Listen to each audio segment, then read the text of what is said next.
KPM.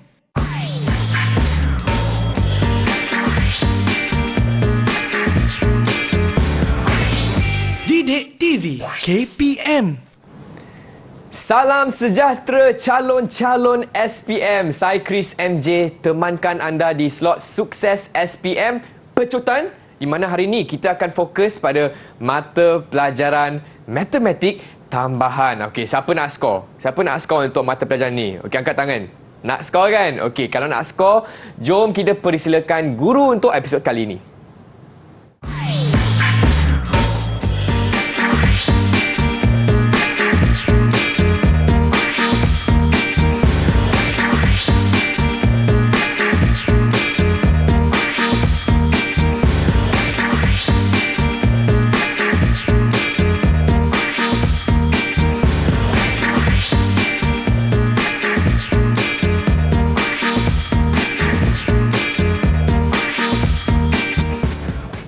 Itu dia murid-murid, untuk episod kali ini kita bersama dengan Cikgu Nur Farizian atau dikenali sebagai Cikgu Easy. Hai Cikgu. Hai Chris. Cikgu, nama pun Cikgu Easy. Macam matematik tambahan easy juga Cikgu? Yes, easy Chris. Okay, kalau betul-betul mengikut kata panduan yang betul lah.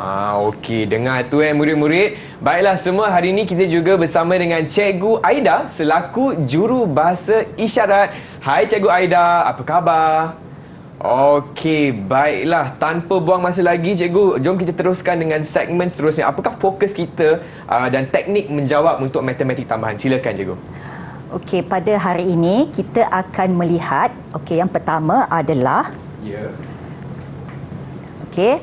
bagi kertas 2 matematik tambahan akan mengandungi 3 bahagian, iaitu bahagian A, bahagian B dan bahagian C. Pada bahagian A, murid akan diberikan 7 soalan dan murid dikehendaki menjawab semua soalan. Peruntukan maksimum markah bagi bahagian A adalah 50 markah. Manakala bagi bahagian B, murid akan diberikan 4 soalan. Murid dikehendaki menjawab 3 soalan dan peruntukan markah bagi bahagian B adalah 30 markah. Manakala pada bahagian C, murid akan diberikan 4 soalan dan murid hanya perlu menjawab 2 soalan sahaja. Peruntukan markah maksimum adalah 20 markah. Jumlah markah bagi kertas 2 ialah 100 markah.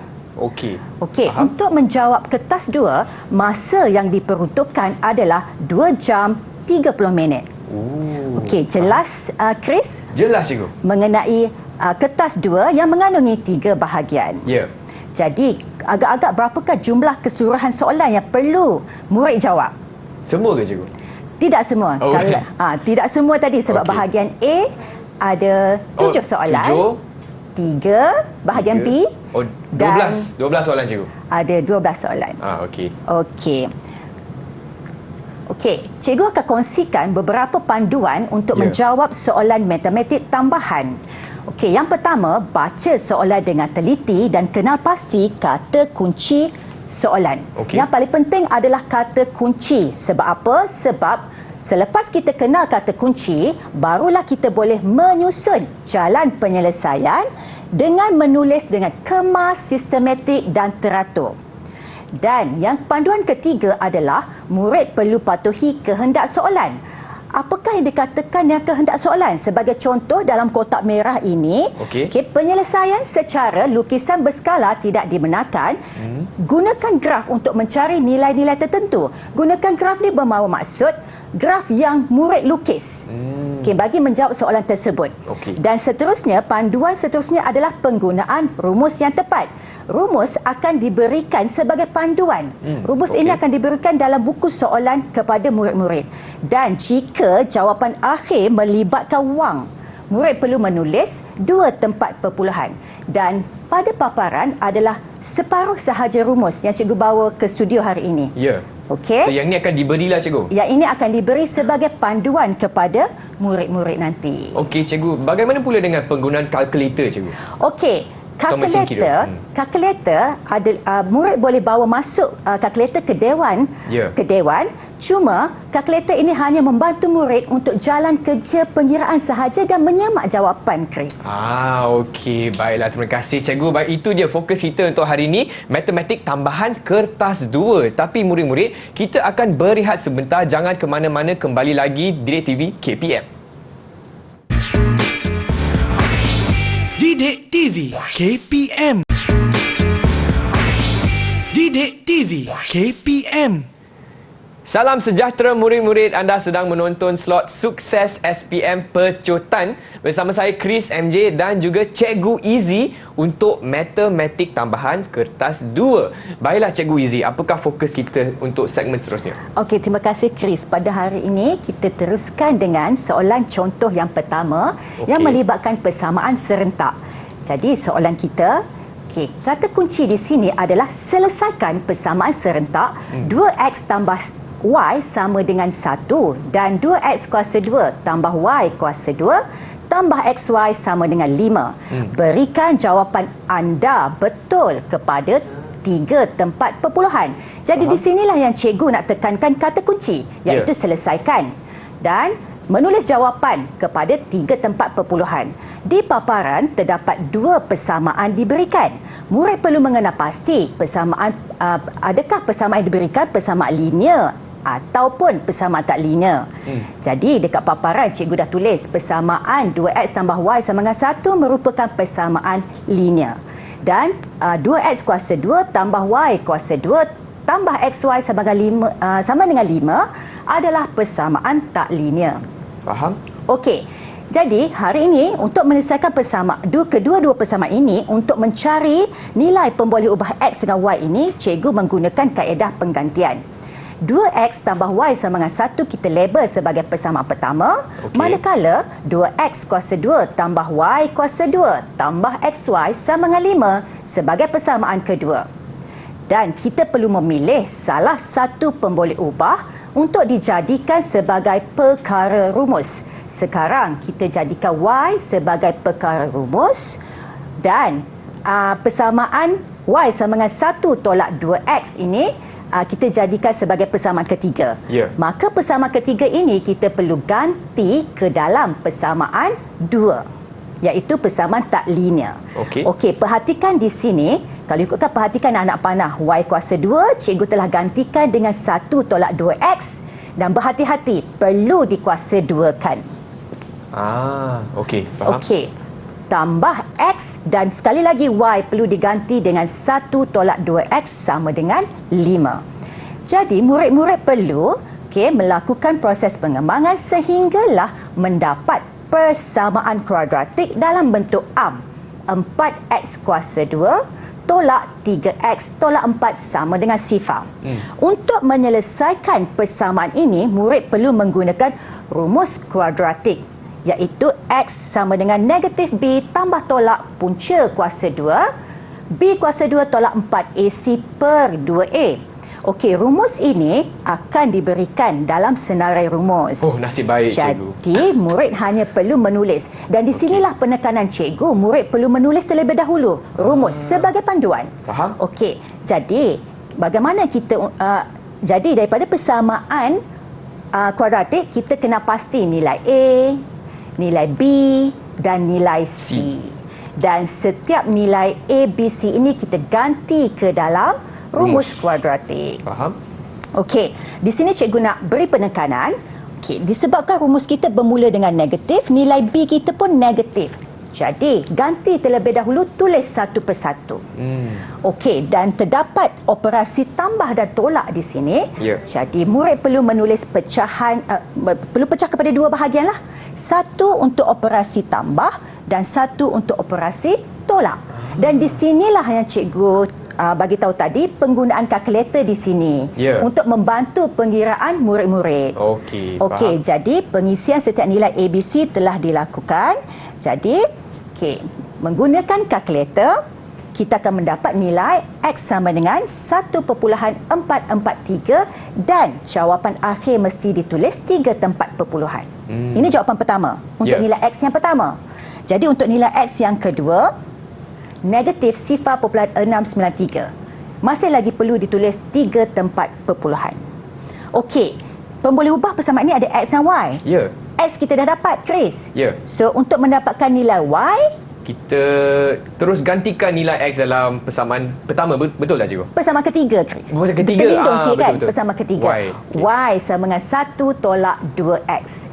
Jadi, nilai X kita ganti 1 tolak 2 kurungan 1.443. Jadi, kita mendapat nilai Y yang pertama iaitu 2.386. Okey, dan untuk mendapatkan nilai Y yang kedua, sama juga, Chris. Kita ganti ke dalam persamaan ketiga. Jadi kita mendapat jawapan negatif 1.886.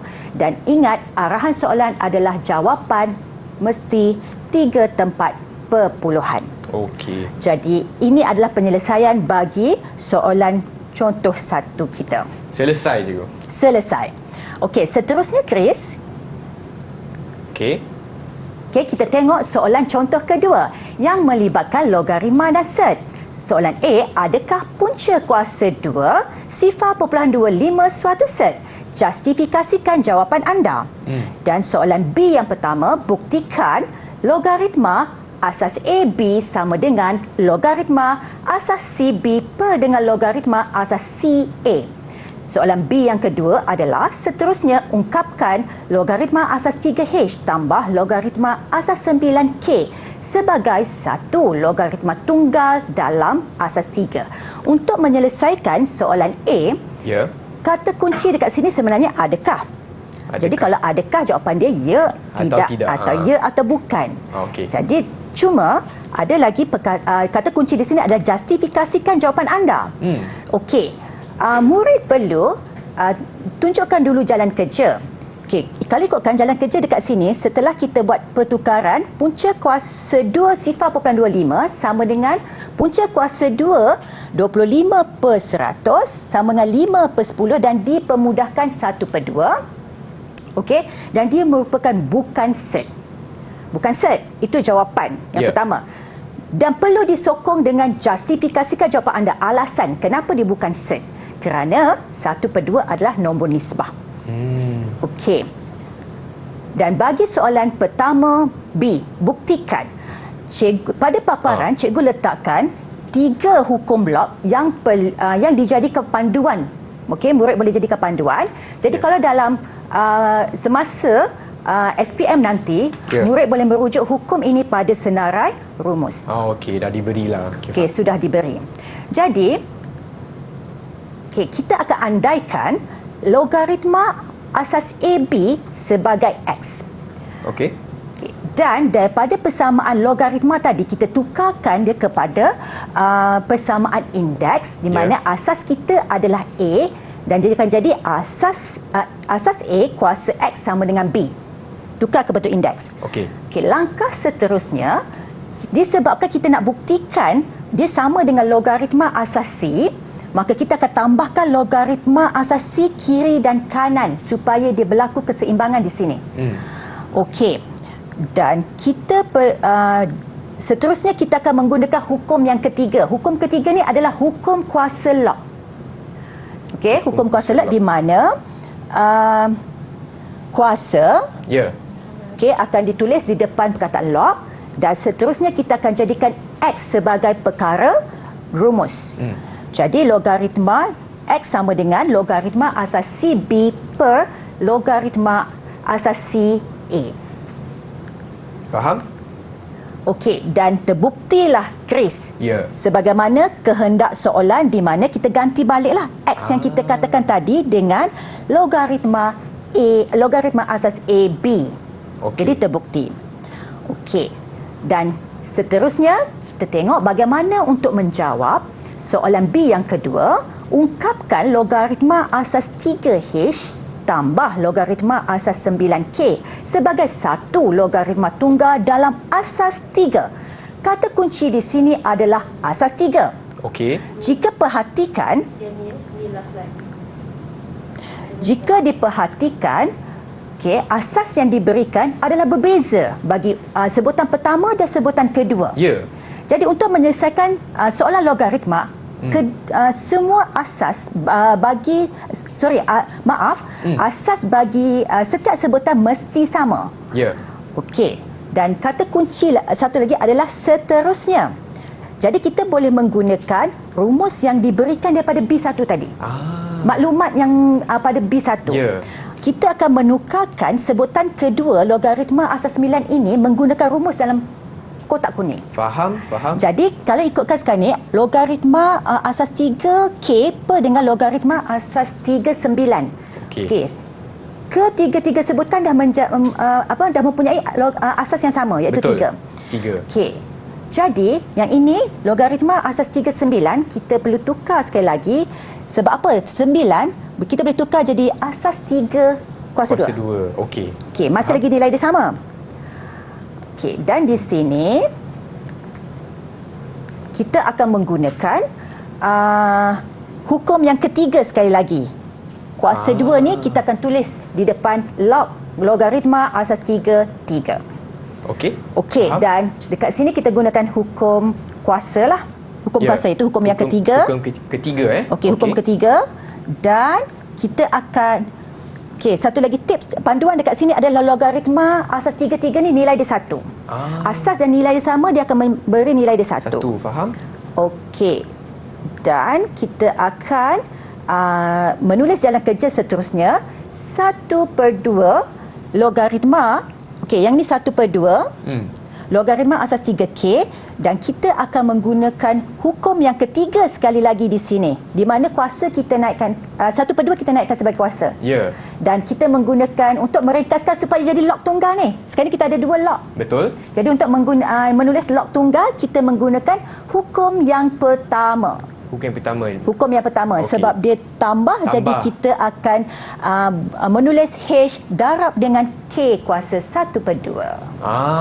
Okey. Dah selesai lah, cikgu? Dah selesai untuk jawapan ini. Jadi Okey. kita dah menulis dalam logaritma tunggal lah. Okey, baiklah. Murid-murid semua faham tak?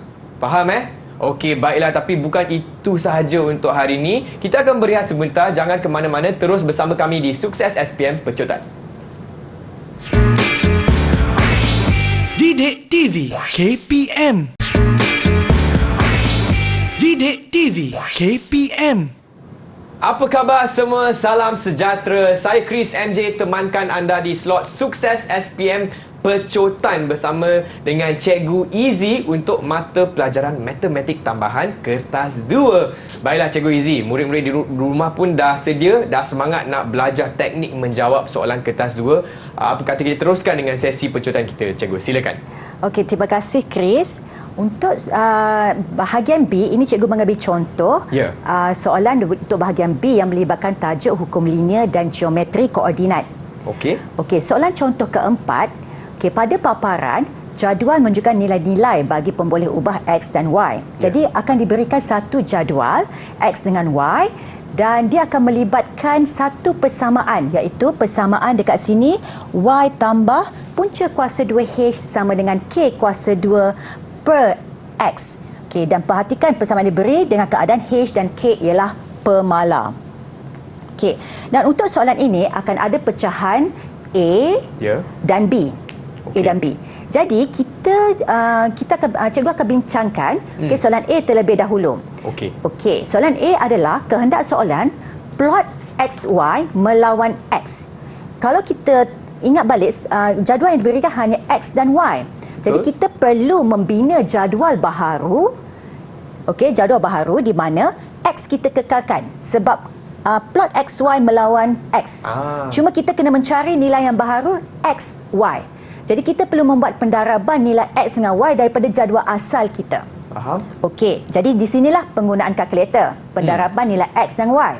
So ini jadual baharu kita, dan kehendak soalan adalah sebab dia suruh kita plot XY melawan X menggunakan skala 2 cm kepada 1 unit pada paksi X. Jadi penekanan cikgu kat sini adalah mesti ikut arahan soalan 2 cm kepada 1 unit, 2 cm kepada 1 unit. Jadi paksi X adalah paksi yang mengufuk. Jadi menggunakan graf yang diberikan nanti, paksi mengufuk 2 cm kepada 1 unit. Okey, 2 cm kepada 1 unit, jadi 1, 2, 3, 4, 5, 6. Dan keseragaman unit di sini sangat penting. Kalau 1 unit, 1, 2, 3, 4, 5, 6. Okey, untuk paksi X. Okey, dan arahan kedua adalah 2 cm kepada 0.5 unit pada paksi Y. Pada paksi XY. Okey. Okey, pada paksi XY iaitu paksi menegak kita 0.5 unit. 0.5 unit. Jadi 0.5, 1.0, 1.5. Cuma di sini kita perlu tambah satu nilai negatif 0.5. Kenapa? Sebab terdapatnya nilai XY ada negatif. Jadi kat sini murid-murid kena prihatinlah. Okey, kena berhati-hati jika ada negatif. Jadi kena perlu masukkan nilai negatif pada paksi. Okey, faham? Okey, setelah selesai melukis paksi menegak dan mengufuk, kita akan plot titik. Jadi di sini pada jadual kita dah ada 6 pasangan titik. Jadi plot titik ni murid perlu plot dengan tepat, satu persatu. Okey, so ke 6 titik cikgu dah plot. Okey. Okey. Dan arahan seterusnya, perhatikan perkataan seterusnya, lukis garis lurus penyuaian terbaik. Jadi kita kena lukis garis lurus. Ya. Okey, menggunakan pembaris panjang. Jadi cikgu nasihatkan murid bawa pembaris panjang. Kena menggunakan pembaris saja? Pembaris. Okey. Bukan secara orang kata lakaran lah. Ya. Okey, dan lukis garis sehingga sentuh paksi Y. Ini yang penting. Sila lukis hingga sentuh paksi XY lah dalam kes ni. Yes, paksi XY, iaitu paksi menegak. Okey, faham. Okey, dan cikgu ingatkan sekali lagi, apakah garis lurus penyuaian terbaik? Garis ini mesti melalui banyak titik, dan jika garis tersebut tidak melalui titik, titik yang tak kena pada garis itu mesti seimbang atas dua bawah. Okey, mesti seimbang. Dan ini yang cikgu kata, aku dengan arahan dengan menggunakan graf di 10A. Maknanya graf yang murid-murid lukis, sila gunakan graf yang dilukis. Okey, cari nilai X apabila Y kuasa 2 sama dengan 4 per X kuasa 2. Di sini, kalau kita tengok pada graf, tak ada Y kuasa 2, tak ada X kuasa 2. Betul juga. Jadi, murid kena menulis jana kerja supaya kita kena jadikan XY sebagai perkara rumus. Sebab paksi Y kita XY. Faham? Okey, kalau tadi paparan cikgu kata, okey, kat sini penggunaan hukum indeks sekali lagi. Hukum indeks. Hukum indeks. Supaya kita dapat perkara rumus kita XY. Jadi 4 ini kita punca kuasa 2, kan? Jadi kita akan dapat XY sama dengan 2. Ya. Jadi bila XY sama dengan 2, merujuk kepada paksi tegak XY.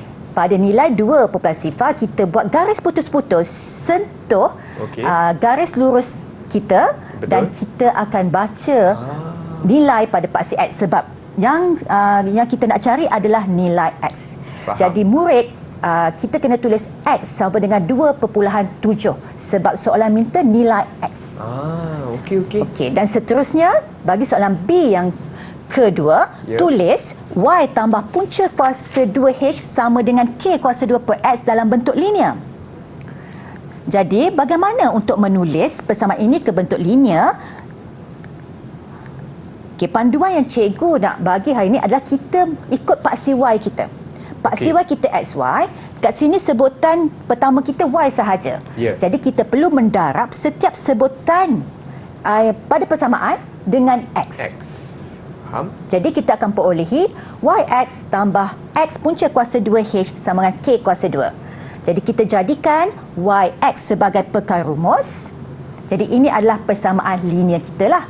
Okey, sekali lagi dekat sini, kalau Chris tengok, kita dah ada YX sama dengan K kuasa 2 tolak punca kuasa 2HX. Sebenarnya tersirat dia adalah YX adalah paksi Y. K kuasa 2 sebab dia tak ada pemboleh ubah X dengan Y, maka dia adalah nilai C, iaitu nilai pintasan Y. Okey, dan negatif punca kuasa 2H adalah kecerunan, iaitu simbol dia M, dan X ialah paksi X. Faham? Okey, dan seterusnya kita akan mencari nilai H dan nilai K. Kalau kita perhatikan nilai K kuasa 2 adalah pintasan Y. Jadi kita akan merujuk pada graf. Sila lihat nilai dalam bulatan. Cikgu dah bulat pada graf. Jadi nilai tersebut 4. Jadi kita samakan saja K kuasa 2 sama dengan 4. Jadi K, kita jadikan K sahaja. Punca kuasa 2, 4. Dan K sama dengan positif, negatif 2. Okey, dan untuk mencari nilai H, Okey, nilai H kalau kita tengok balik daripada persamaan, dia adalah nilai kecerunan. Menggunakan rumus kecerunan, kita akan menggantikan dua titik yang kita pilih daripada graf kita. Okey, pada paparan cikgu dah letak dalam petak kuning titik yang cikgu pilih. Okey, dan titik ni kalau boleh titik yang paling jauh. Okey, jadi kita ganti dalam rumus kecerunan dua titik yang kita pilih, dan titik ni mesti titik yang berada atas garis. Okey, 1 tolak 4 per dengan 4 tolak sifar. Kecerunan kita negatif punca kuasa 2H sama dengan negatif 3 per 4. Okey, kecerunan dekat sini cikgu gantikan dengan negatif punca kuasa 2H. Sebab apa? Daripada persamaan ini, dia adalah nilai kecerunan. Faham. Okey, tapi soalan nak H sahaja. Jadi kita kuasa 2kan kedua-dua belah, kita akan dapat nilai H. Sama dengan 9 per 16. Jadi untuk soalan ini selesailah. Lengkap kita menjawab. Faham, cikgu? Okey. Dan seterusnya, Chris, kita tengok soalan yang melibatkan geometri koordinat. Okey, kat sini arahan pertama kita dah nampak daripada atas, iaitu penyelesaian secara lukisan berkala tidak diterima. Maksud kita tak boleh conteng rajah dan bagi tahu itu jawapan kita. Tidak. Jadi kita mesti menulis jalan kerja kita langkah demi langkah juga. Okey, faham. Okey, dan soalan ini melibatkan pecahan ada soalan A1, 2 dan B1. Okey. Jadi kita baca satu persatu ya, Chris. Okey, bila ada rajah dan maklumat yang diberikan, murid perlu kaitkan. Sebagai contoh, kata kunci kat sini adalah segitiga ABC.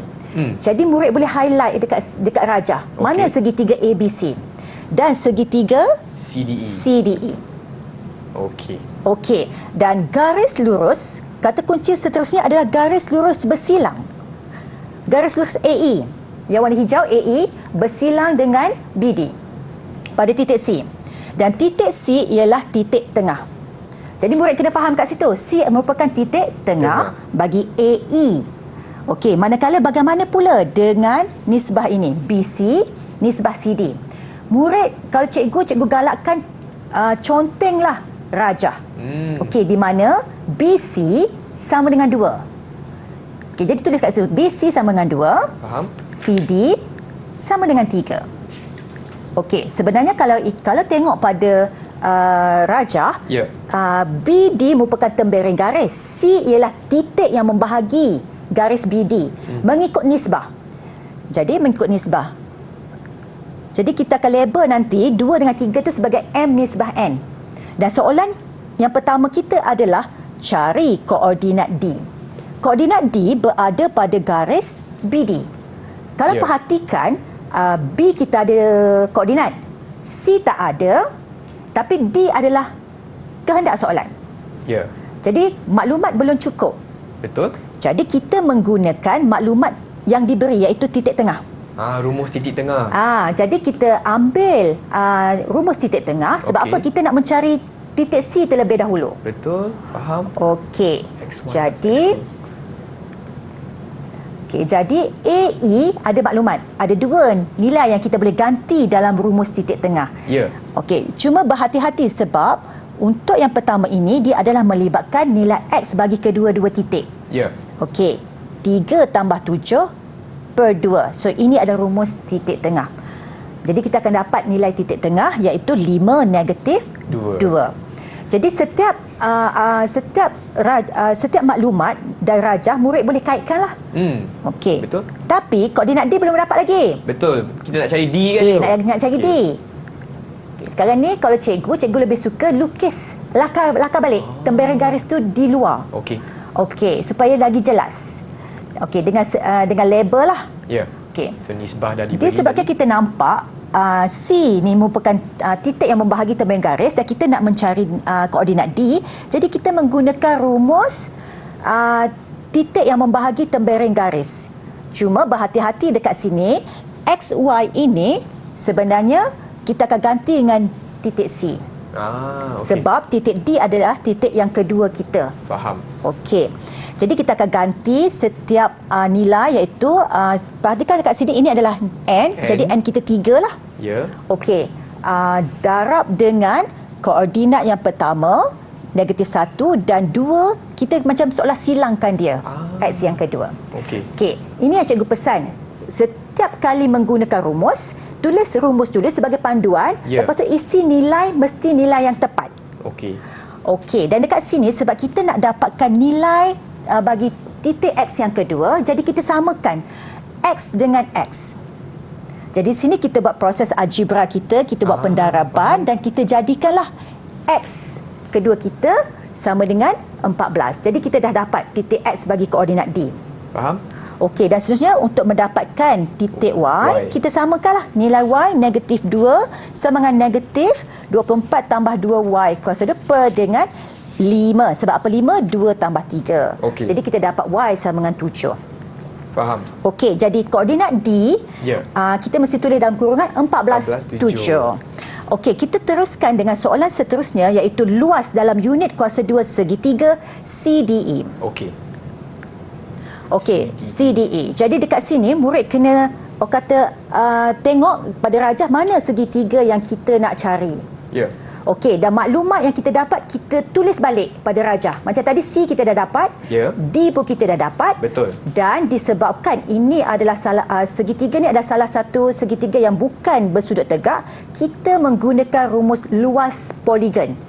Rumus ni dikenali sebagai rumus Shoelace. Okey, dan cikgu menyusun setiap titik X1, Y1 setegak ni cikgu menyusun mengikut lawan arah jam. Lawan arah jam, faham? Okey, perhatikan cikgu ambil 1/2, 14, 7, 5 negatif 2, 7 negatif 16, 14, 7. Okey. Dan di sini penekanan cikgu adalah operasi pendaraban perlu ditulis dengan jelas. Operasi pendaraban perlu ditulis dengan jelas. Nampak tak anak panah merah ini kena tulis 14 darab negatif 2 tambah 5 dengan jelas. Betul. Dan bagaimana pula? Okey, tolak. Dan anak panah yang warna ungu ini kita perlu menulis sekali lagi operasi pendaraban dengan jelas. Okey, dan barulah kita kira satu persatu menggunakan kalkulator. Okey, dan kita akan mendapat 1/2 dalam nilai putlah 54 dan luas segitiga kita 27 unit kuasa 2. Okey. Dan bagi soalan kedua, B yang pertama, kita ingin mencari locus. Okey. Locus B. Okey, locus B. Jadi locus B kata kunci kat sini adalah lilitan sebuah bulatan dengan diameter AB. Okey. Dan pada paparan, apabila nak mencari bersama locus, kita akan menggunakan rumus jarak antara dua titik. Dan jalan penyelesaian adalah kita mencari titik tengah terlebih dahulu dan menggantikan nilai ke dalam rumus jarak dengan dengan syarat sebelum tu cikgu pesan kalau titik locus kita mesti label terlebih dahulu sebagai X dengan Y dan gantikan ke dalam rumus jarak tadi.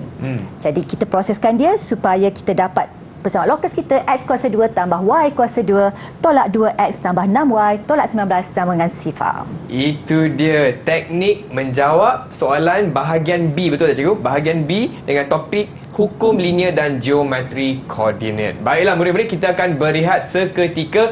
Jangan ke mana-mana, kembali lagi bersama Cikgu Easy untuk matematik tambahan sukses SPM Pecotan. Didik TV KPM.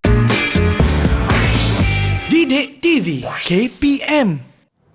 Apa khabar murid-murid? Anda sedang menonton slot Sukses SPM Pecotan bersama saya Chris MJ dan juga Cikgu Easy untuk topik kita matematik tambahan kertas 2. Okey, baiklah cikgu. Tanpa buang masa lagi, jom kita teruskan dengan segmen seterusnya. Apakah fokus kita cikgu? Okey, untuk kali ini kita akan bincangkan soalan yang melibatkan tajuk nombor indeks. Okey. Jadi kalau soalan ini yang penting, kata kunci yang penting untuk soalan ini adalah apakah produk yang ingin dibuat. Sebagai contoh kat sini, okey, jadual menunjukkan maklumat berkaitan dengan bagi 3 bahan. Untuk buat apa? Sejenis makanan. Bahan yang ada adalah A, B, C. Dan setiap bahan pada jadual diberikan harga. Okey, yang melibatkan 2 tahun iaitu 2018 dan 2020. Ya. Dan seterusnya diberi juga indeks harga indeks harga pada tahun 2020 berasaskan tahun 2018 dan peratus penggunaan.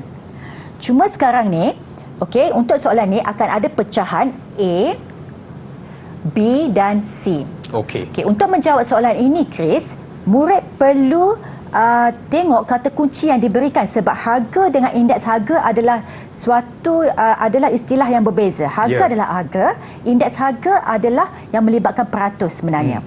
Jadi kita tengok dulu soalan A. Okey, harga bahan C menyusut 20% dari tahun 2018 ke tahun 2020.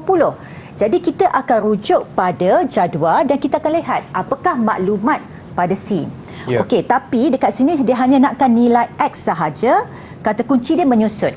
Menyusut dari tahun 2018 ke 2020. Tahun asas adalah tahun 2018. Okey, indeks harga bagi tahun asas adalah 100. Jadi dia bila berlaku penyusutan, maka kita dah boleh tahu dah nilai X kita adalah 80. Okey? Faham. Dan soalan A yang kedua, nyatakan nilai Y. Jadi cikgu letak kotak warna kuning kat situ supaya kita dah tahu, kita dah dapat maklumat tambahan. Okey, untuk dapatkan nilai Y, masih lagi merujuk kepada bahan C. Okey, dan Y adalah kita nak mencari harga bagi tahun 2018. Di sini kita akan menggunakan rumus indeks harga, iaitu rumus indeks harga sama dengan harga pada tahun kata terkinilah dengan Pino ni adalah tahun asas kita. Darab 100. Jadi kita akan ganti. Kita akan buat penggantian di mana indeks harga kita adalah 80 sama dengan harga 2020 adalah RM2 per dengan Y, iaitu kehendak soalan kita darab 100. Jadi di sini menggunakan kalkulator, murid akan memperolehi Y sama dengan RM2.50. Dan di sinilah cikgu kata tadi, jawapan akhir bila melibatkan Y, dia mesti 2 tempat perpuluhan. Jadi murid tidak dibenarkan untuk menulis 2.5 sahaja kalau melibatkan wang. Faham. Okey, seterusnya, soalan B, peratus penggunaan bagi beberapa bahan tersebut diberikan dalam jadual. Okey, so diberi peratus. Cuma peratus hanya ada 60 dan 5 sahaja. Ada ruang kosong di situ. Jadi untuk mendapatkan peratus bagi bahan B, sekejap. Soalan dia, hitung indeks gubahan bagi kos pembuatan makanan. Okey, pada tahun 2020 berasaskan tahun 2018. Jadi di sini kita akan menggunakan rumus indeks gubahan. Cuma kita lengkapkan dulu jadual kita. Di mana 100 tolak 60 tolak 5, kita akan dapat nilai dekat situ 35. Kita lengkapkan dulu maklumat yang tak lengkap. Faham. Jadi menggunakan rumus indeks gubahan. Okey. Jadi kita dah ada dah sekarang ni. Ini adalah huruf besar I ni adalah merujuk kepada indeks harga 2020 asas 2018. So kita ganti 108, kita akan darab dengan W ni adalah pemberat. Pemberat kita adalah nilai peratus. So kita isi satu persatu nilai 104 darab 35 dan 80 darab 5 bahagi dengan hasil tambah pemberat kita. Jadi kat sinilah penggunaan kalkulator. Kita akan dapatlah indeks perubahan pada tahun 2020 berasaskan tahun 2018 bagi pembuatan makanan. Faham. Dan bagi soalan C, kos untuk membuat sebungkus makanan. Yang warna hijau tu adalah kata kunci. Itu meningkat 40%. Kos untuk membuat sebungkus makanan meningkat 40% dari tahun 2020 ke 2021. Harga jualan sebungkus makanan ialah RM43 dengan keuntungan sebanyak RM5 pada tahun 2021. Hitung kos pembuatan. Sekarang dia nak kos pembuatan sebungkus makanan pada tahun 2018. Ada 3 tahun dekat sini, Chris. 2018, 2020, 2021. Faham. Tapi dia melibatkan sebungkus makanan, bukan bahan. Bila melibatkan sebungkus makanan, kita akan menggunakan indeks harga. Jadi kata kunci cikgu dah letak kat sini. Dia meningkat 40%. Jadi indeks harga dia dah jadi 140. Okey, harga jual yang diberi tahu pada kita RM43 pada tahun 2021 dan keuntungan sebanyak RM5. Jadi jalan kerja Okey, kita masih lagi menggunakan rumus indeks harga. Okey. Yang ini adalah maklumat daripada soalan dan indeks harga sebungkus makanan yang kita kira daripada soalan B tadi. Ya. 105.2. Okey, dan di sini kalau Chris tengok, cikgu menggunakan petua rantai bagi indeks harga. Jadi kita hanya mengganti sahaja nilai harga 2021 per 2020 ini 140 per 100. Okey, darab dengan harga 2018 per harga 2020 per harga 2018 ini 105.2 per 100 darab 100. Jadi kita buat pengiraan, kita baru dapat indeks harga sebungkus makanan. Ini baru indeks harga. Belum lagi kos tadi. Betul. Jadi untuk mendapatkan kos, kita guna balik rumus indeks harga. Kita gantikan nilai indeks harga 2021 asas 2018 ini 147.28 dan kos bahan makanan tadi RM38 per dengan harga 2018 sebab kita nak mencari harga 2018. Betul. Darab 100, jadi kita dapat harga 2018 adalah RM25.80. Okey. Jadi ini adalah jawapan kita untuk soalan ini. Faham? Okey, dan soalan kita ada yang melibatkan penyelesaian segitiga. Baik. Okey. Rajah menunjukkan sebuah sisi empat. Titik E ialah titik persilangan garis lurus AC. Titik E adalah titik persilangan garis lurus AC dan garis lurus BD. Jadi murid boleh highlight dulu bila baca soalan satu persatu. Ya. Okey, jadi untuk soalan ini ada pecahan dua soalan. Sekejap Okey, lepas tu maklumat seterusnya adalah diberi luas segitiga ABC adalah sama. Okey, ABC adalah sama dengan luas segitiga BCD. Okey. Okey, dan maklumat yang kita baca tu kita rujuk pada rajah, kita letak pada rajah. Okey. Okey, dan seterusnya maklumat AE sama dengan 4 cm. Okey, dan kita label dululah cikgu. Kita label dulu, dan sudut ABC sama dengan 143 darjah. Baik. Okey, dan sudut BCD adalah sudut cakar. Okey, faham. Okey, jadi bagaimana untuk kita selesaikan untuk mencari sudut BCD, panjang dalam sentimeter CE dan panjang dalam sentimeter BE. Okey, ini ada soalan A dan soalan B. Okey, kita tengok dulu bagaimana untuk menyelesaikan soalan A. Okey. BCD. Okey, untuk mencari sudut BCD. Kata kunci tadi dia dah bagi kita luas segitiga ABC adalah sama dengan luas segitiga BCD. Ya. Jadi menggunakan, okey, cikgu dah highlight. Ya. Okey, dan maklumat yang ada tadilah. Okey, jadi kita menggunakan rumus luas segitiga 1/2 sisi A darab sisi B sin C. Okey. Jadi kita ambil semua nilai yang ada dekat sini 1/2, 2.8 darab 3 sin 143 sama dengan apakah maklumat yang ada pada segitiga BCD ni. 3 darab 3.6 sin C. Sebab apa? Sebab kita nak mencari sudut C. Betul. Jadi menggunakan kalkulator, okey, kita akan jadikan C sebagai peka rumus. Sebab kat sini kita akan dapat sin C terlebih dahulu. Ya. Tapi apabila nak mencari sudut, kita shift sin 0.4681. Jadi kita dapat sudut C. Dekat sini kita dapat sudut tirus. Ya. Tapi arahan adalah sudut cakar. Jadi murid perlu menolak. Okey, sudut C tadi 180 darjah tolak 27.91 darjah, maka kita dapat sudut bagi BCD 152.09 darjah. Okey, faham? Okey, dan seterusnya kita akan lihat bagaimana untuk mencari panjang dalam sentimeter CE. Okey, kita tengok balik apakah maklumat yang tadi dah dapat tadi dah sudut? dapat sudut C. Ya. Okey, untuk mendapatkan CE, okey, di sini kalau ikutkan kita ada maklumat, okey, sisi yang warna hijau ni 2.83 dan sudut di antara sisi tersebut. Jadi kat sini kita akan menggunakan petua cos. Jadi apabila kita dah tahu kita menggunakan petua kos, kita akan menggantikan setiap nilai sisi dan juga sudut untuk kita dapatkan terlebih dahulu sisi bagi AC, iaitu garisan sisi yang warna merah ini. Sebab apa? Sebab CE adalah sampai sini je, C kepada E ni. Jadi kita perlu menolak dengan 4. Kenapa tolak dengan 4? Sebab soalan dah beri kita AE tadi 4. Jadi kita perolehi CE 1.5 sifar 1. Dan bagi soalan ketiga, kita mencari panjang dalam sentimeter BE. Okey. Mana BE kita? Kita perlu mencari dulu sudut bagi A. Sebab apa? Maklumat belum cukup. Sebab BE kita di sini.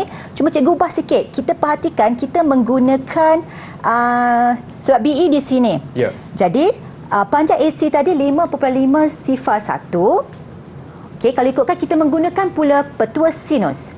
Okey, dengan menggantikan setiap nilai sisi dan sudut, okey, kita mendapat sudut bagi A 19.16 darjah. Jadi kita label dulu dekat A. Cuma untuk dapatkan panjang BE, kita akan menggunakan petua kosinus sekali lagi sebab maklumat yang ada memenuhi petua kosinus. Jadi dengan membuat penggantian setiap sisi dan juga sudut, kita punca kuasa 2 kan 2.68 sifar 8, kita dapat panjang BE. Iaitu 1.6373. Okey. Dan bagi soalan terakhir adalah untuk lakarkan sebuah segitiga A prime, B prime, C prime yang mempunyai bentuk berbeza daripada yang diberikan dalam rajah. Dengan kata kunci ada 3 di sini, iaitu A prime, C prime mesti sama dengan AC.